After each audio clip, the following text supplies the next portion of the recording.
All right, it's another episode of the Cedric Maxwell podcast. I'm Josue Pavone. Cedric Maxwell coming at us from Florida. Nice and sunny Florida. You looking comfortable out there, Max? Man, I am laid back in the cut down here, man. It's beautiful. We just left Toronto. Oh, man, there you go. I'm shocked, Max. Don't do the Miami Vice on them right now. Don't do that. No, don't do the Miami Vice. You're good. What's that? That's a strawberry daiquiri, a virgin one? I don't even get no alcohol in it. No, you always put alcohol in it, man. Sunday, Sunday, I'm doing my graces right now for the people, like me who are somewhat religious. So I'm having a cocktail right now. Hey, Sunday fun day. There you go. You do brunch? You a brunch guy, Max? You just come from a brunch spot? I love brunch. I haven't found one yet, but I'm trying to get a brunch right now. With, okay. me and Shannon Sharpe right now. You know what? Before we get to Celtics talk, we know this is typically a Celtics podcast. We got to talk about the whole Shannon Sharpe thing in LA for sure. Absolutely. So let's get right into that. So, according to reports here, it started between Shannon Sharpe and Dillon Brooks. And according to Shannon, Dillon Brooks gave out the FU after a couple back and forth, cheering and whatnot, talking trash. And he gave it right back. He said, man, F you too. And that's what caused the stir, caused his teammates to come over. Confrontation. Yeah, Steven Adams in the mix. He didn't get kicked out, though. Didn't get Shannon Sharpe. Uncle Shannon didn't get kicked out. Enjoyed the rest of the game, but he certainly caused a commotion in L.A. I think to me, it worked two ways. One, I think about Shannon Sharpe, who he is. And I think, and I'm a huge Shannon Sharpe fan, but right. Shannon Sharpe has to understand his place in the hierarchy, what's going on. There's a code of conduct that goes along with it. And I'm sure that Shannon Sharpe was yelling out, too small, Bron, too small. And LeBron was probably, he's the biggest LeBron fan around. And he was probably putting in work. LeBron was putting in work on Dillon. And, as he was walking off the court, you could clearly see that Dillon said, fuck you. And Shannon, code of conduct again, fan of what? You should be allowed to say something. The point that I got was when Shannon walked up on the floor and started, mouth. That is when, Shannon as a person, the only person who was happy about that, Skip Bayless. Yeah. The only person was probably drinking, as Skip Bayless said, probably drinking the Diet Dews and just going, yes, Shannon, get me off the hot seat. Get me off the hot seat. He can't wait to talk about that Monday morning, I'm sure. What I thought was more funny was Ja Morant's dad wanted to jump in there. Yeah. As Shannon Sharpe said, you don't want that smoke. Right. You did not want that smoke. So I think that, when I look at to give him a barbecue, Max. Yeah, when I look at what happened, I think both parties were wrong. And the reason they did not throw Shannon Sharpe out of the game because it happened exactly the way he said. That Derrick Brooks was the one that mouthed off to him and said that. So what am I supposed to say? I'm supposed to sit there and be quiet when the player says something to me. So he had the opportunity to say something. But if you're Shannon Sharpe, I think what you want to do is you want to de-escalate that because of who he is. Shannon Sharpe ain't some regular dude walking around. You are a television celebrity. Now, what does it do for your next show? How are the ratings going to be? Probably off the chain. Yeah. But still, at that point, Shannon, you are, 54, 55, whatever years old you are, you take the high road. You get your F out, your F you, and he gets it out, you both get it out. Then, okay, you're going, man, funk that. Forget about that stuff, man.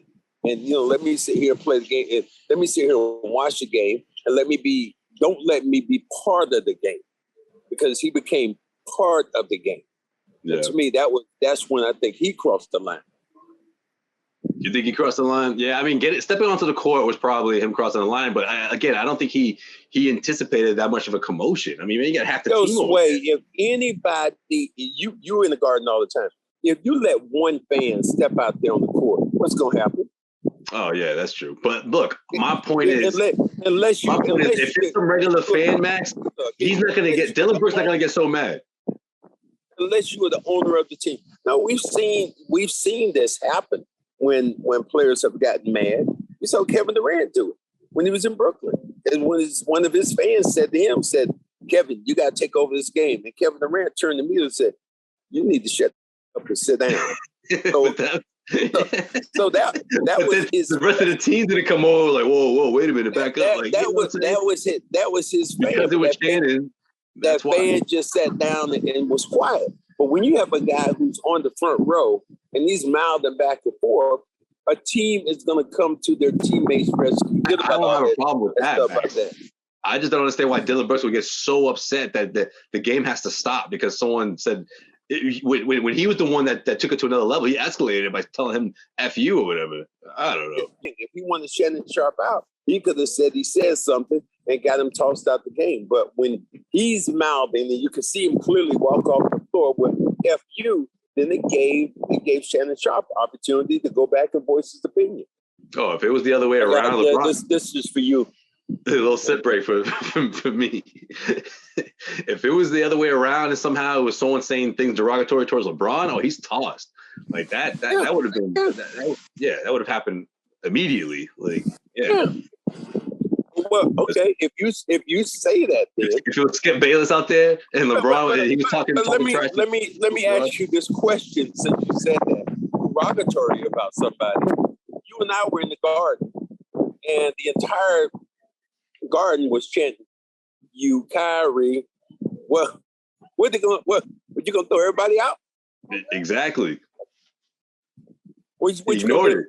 He kept playing. No. Well, no. Kyrie gave him the fingers back. Yeah. And he got fined for it. Yeah.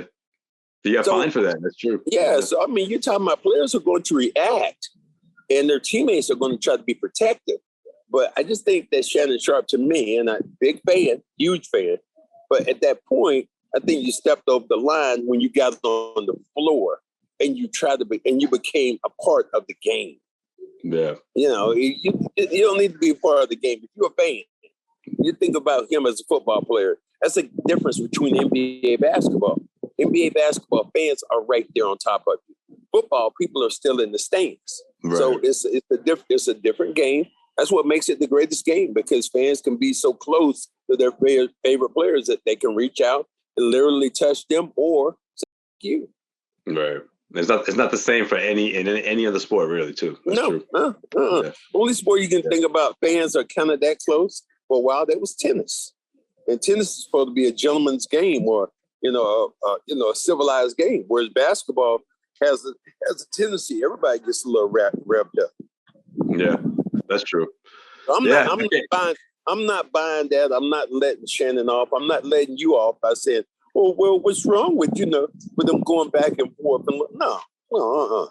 I'm just saying, why do you let someone get under your skin that quickly? If you're Dillon Brooks, like, you're playing a game, just keep playing. Like, if he says something that crossed the line, that's different. But that's my thing. I'm not against teammates defending their guy. I hate people who are hypocritical. You played ball before. Yeah, you played one time before, and the guy says something to you out of the pocket. What do you say? You go right back there. F you and keep it moving. I'm not going to stop the game. If he's playing against you in the game, it's going to be a lot more physical. It's going to be things are going to get heated up. I think that's the nature of the game. The game is an emotional game, and if you think that that's not going to bother you by having a famous person yelling at you from the sideline. Exactly, but it's because it's Shannon. That's why I got under his skin. Absolutely, because it's Shannon. It wasn't Joe Blow. It was Shannon. Yeah, that's true. All right, well, let's talk Celtics, because right now the Celtics are on a winning streak, and for some reason, I don't know, man. I'm not feeling too great. Look, I'm impressed. Look, this team continues to figure out ways to win when you least expect it. The Golden State Warriors game against the Raptors, they squeezed one out. Guys stepping up, but man, these injuries are starting to stack up. Marcus Smart didn't finish the game. Robert Williams didn't finish the game. We still have to wait to find out if there's a timetable or what's going to happen. Okay, let me give you the inside scoop. Well, give me the inside scoop, Max. What's going on? We were on the plane last night. We flew from Toronto, Okay. Toronto, we landed here in Orlando, and we had to board Orlando went through the terminal. Nobody was there, but went through a terminal. So we had a long walk. Marcus walked that whole time. We went through customs. Marcus walked that whole time. Okay. I talked to Rob about his injury. They said hyperextended knee. I talked to him. He said, I said, you okay? He said, nah, man, I'm fine. He said, we just wanted to be, and take precautions. And then the other one was Derrick White, who bumped knees. I think this dude right now I told him, I think he must be from, he must know somebody.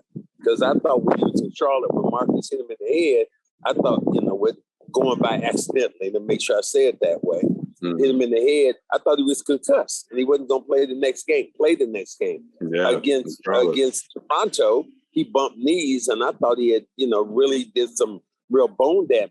He was walking, just laughing and talking on the way to security. So I think the Celtics are okay right now. And I agree with you.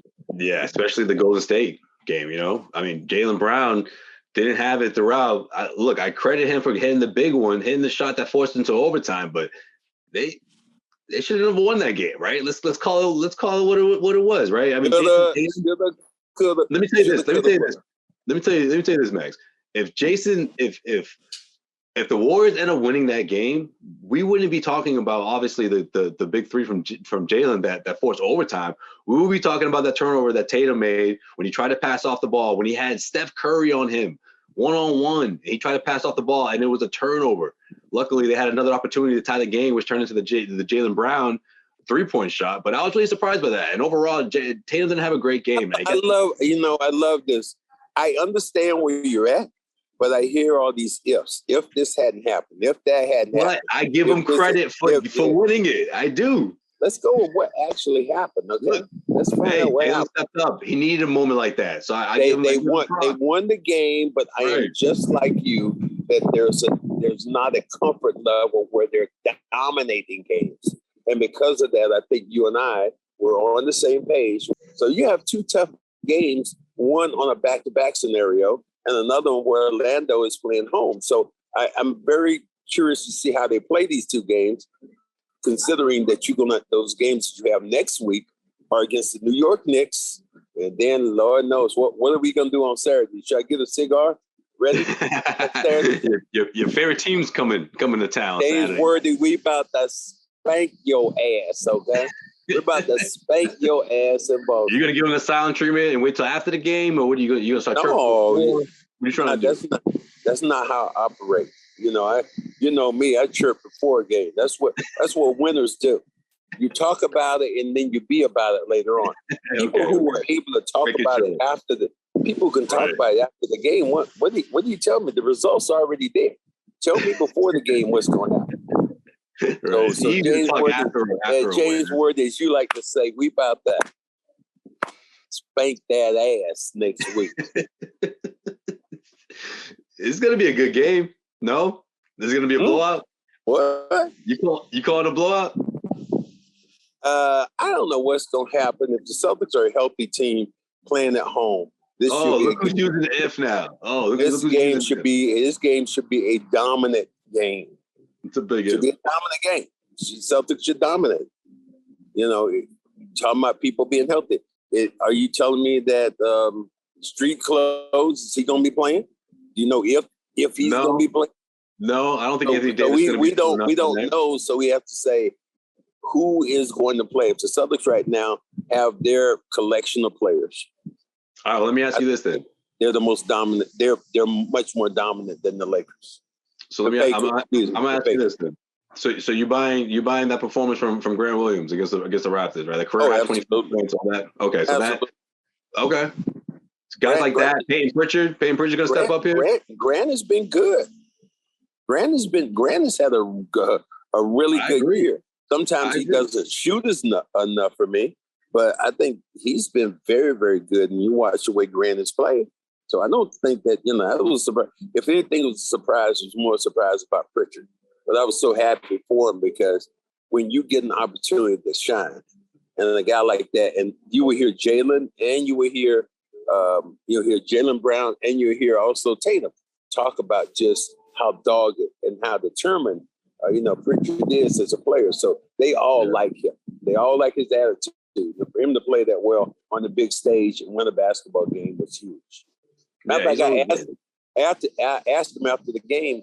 We did an interview with him on the radio, and I said, "Boy, that took a guy who had to have a huge sack playing that game." And he like, "Absolutely." Well, he had a big 3-pointer in that fourth quarter. That was huge. He hit a lot of 3-pointers, and that league was teetering. Defensively, he was really, really good. Right. And I think that's why when his name was mentioned about in a potential trade that the Celtics could do down the road because he wasn't getting a whole lot of playing time, I was like, well, wait a minute. The Celtics going to need a guy like that to plug in when guys are hurt, when guys like Marcus Smart can't finish the game, or Malcolm Brogdon needs a night off. I mean, that's a guy who's going to stay ready. And he told me that this last is for week. you right here. That's the best part right there. Pineapple. Is that your go-to when you're in Florida, or is that just how you're feeling today? The day is Sunday, Josue. I'm just doing what the people are doing down here. Matter of fact, my mind was so screwed up, I thought the day was Saturday. Until I talked to a buddy of mine. He said, "Oh, I'm just coming from church." I'm like, I didn't know he was Seventh-day Adventist. He said, No. He said, the day is Sunday. I was like, oh, okay. I thought it was Saturday. You spend 2 days on the road and your whole schedule's mixed up. I get it. Well, just running. I was in Charlotte for a long time, came back, had that huge game against Golden State, and talked to Marcus Smart. Talk a little bit about that game, of Jalen hitting a big shot. But you talk about one of my favorite players right now, Marcus Smart, almost blew it at the end with two. As Marcus Smart said, he said, I asked him after the game, and he said, I threw probably two of the dumbest passes I ever made. One of them was a turnover. The next one, Jalen had to run to get it to save it to go out of bounds.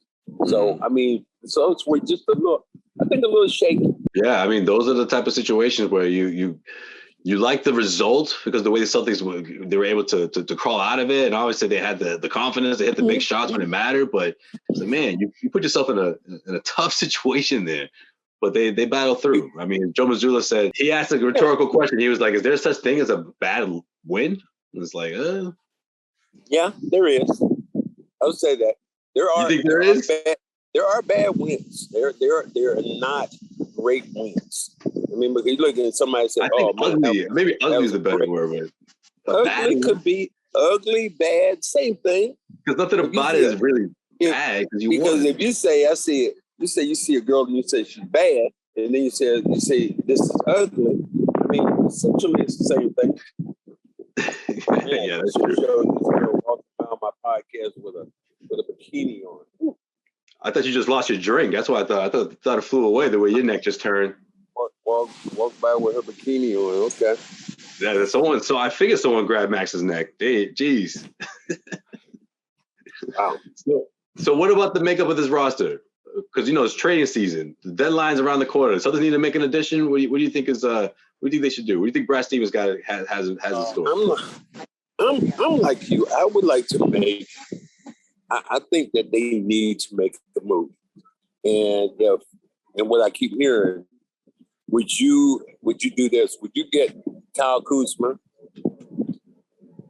from Washington? If Washington's trying to dump some salary, give them a first-round pick, and give up Gallinari. That's a commitment, though, right? How many years are left on that contract? Yeah, he's got an option for next year, so. I don't know. I'm not crazy about the rental idea, though. That's the thing. If you want that extra, I get it if you want that extra offense, but you're going to have to give up one of these assets, a draft pick, something.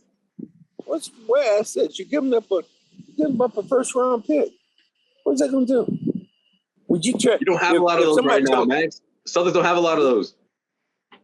And how is that working out for them? If you pick a number 16, 17, 18, how is that going to work out for you? Now, Danny picked well. Brad has done pretty good, but you got Robert Williams late.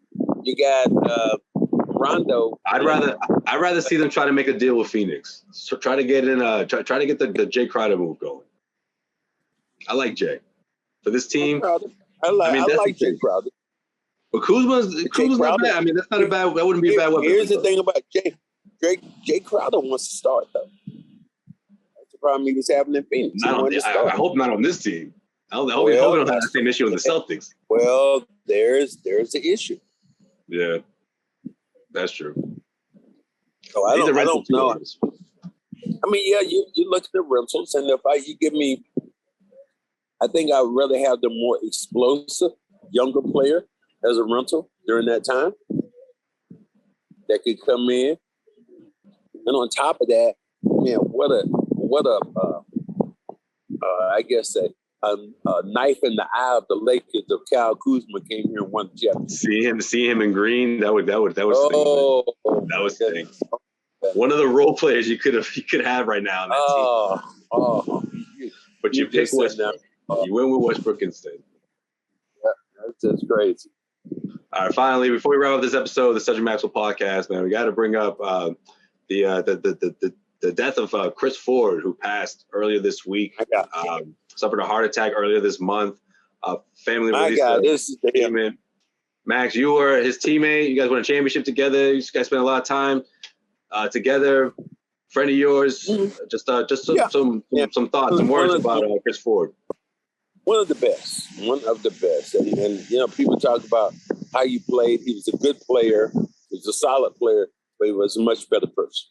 And if anybody can say that about you on your last days, then you should be a happy camper. I think that when I think about Chris and who he was and his family, his contribution to the Celtics, being there, winning as a player, then when there's assistant coach, later on becoming a head coach, coaching many teams in the NBA, his legacy is solid. And just a solid family guy. And a guy who has obviously hit the first NBA three-pointer. I said not ABA, but the first NBA three-pointer. First three. I happened to witness that from the right-hand corner of the basket. And he was just he was a bulldog. He wasn't quick. He wasn't fast, but he was smart and he was heady. And he would make plays. He would make plays with his mind. And he reminds me a lot when I think about who Hauser is. Hauser is the same kind of player who is limited defensively, but has to think in order to beat you to your place defensively. But if you leave him open for a jump shot, that is his forte, and that's what he does well. Well, a lot of people back then just weren't shooting the three not nearly as much. Well, obviously, but even in the beginning, that was like a once in a you attempted a couple of those a game, right? Back then, in the Blue Moon championship game 1981, in the game versus the Houston Rockets. I want to say there were 7 3-pointers attempted for the entire game. So that's how the three-pointer wasn't a weapon compared to now. Almost every shot, 60, 70 3-pointers taken during the NBA game. It's crazy. Because he would have. I would imagine he would have thrived if he was in that situation where everyone's shooting a three 7 times a quarter, not even more than that, right? 7 times every 5 minutes, teams launch those threes. I tell you what, we're talking about the Celtics team, and God bless Chris Ford and his family. But just getting back to the Celtics, I think Brad understands what this team is. And I think that one thing, they have a delicate chemistry right now with this going on, which they know that Tatum, they know that Brown are those two dudes, and everybody else is kind of fit in where they get in. You have veterans around them like Al Horford, who was huge the other day defensively. Oh man, both of these games, he's been huge. Rob Williams, who's been playing his ass off. And you get Peyton coming in, and then you get Brogdon coming in, and then Grant. So this team doesn't have a lot of holes, but that's going to be Brad's thing. Do you want to tinker with this team and go out and grab another piece that can put you over the top, but also at the same time might kind of mess your chemistry up a little bit? Yeah, no question. Especially when we got a Blake Griffin appearance, and I was calling for this about a week ago, saying, hey, in certain situations here, you need someone to go in there and Rob's on the bench, or Al needs a breather. I would like to see that happen more often. Hopefully that's the case in Florida and it's back to back here. Because I think there's some value there, some valuable minutes there if you put Blake in the mix, because who he is as a passer on offense, Yeah, I mean, and he's a guy who can take a charge. He led the league last year in taking charge. So Blake is a smart player who understands his role. And talking to him, he said, "Look, what I know we have to do right now is play hard, play fast, and get everything going the right way." Did you see another one, Max? Someone walk past you, huh? Something good? No. I'm just looking. I'm just messing with you. Just looking over the beautiful scenery, Josue. I'm trying to give our audience. That's why I'm laid back like this. Like, look, the sun. Paint a picture. Making us jealous. Back out again, and and this is what it's going to be like. But think about it. We're going to we leave here, go down to Miami for a day, but then we come back to Boston, and we'll be there for the next week or two. So, don't. I'm not getting used to it, but I'm just trying to absorb what I can right now. Of course, soak it in, man. It's your off day, so enjoy it, man. That's going to do it for this episode of the Cedric Maxwell podcast. He's Cedric Maxwell. I am Josue Pavone. We'll check in with you guys at least one more time before the Lakers showdown. How about that? Right before Saturday. The Lakers coming. That's good. We're all hollering. Yeah, Max will talk some more shit right before the Lakers matchup. So stay tuned for that.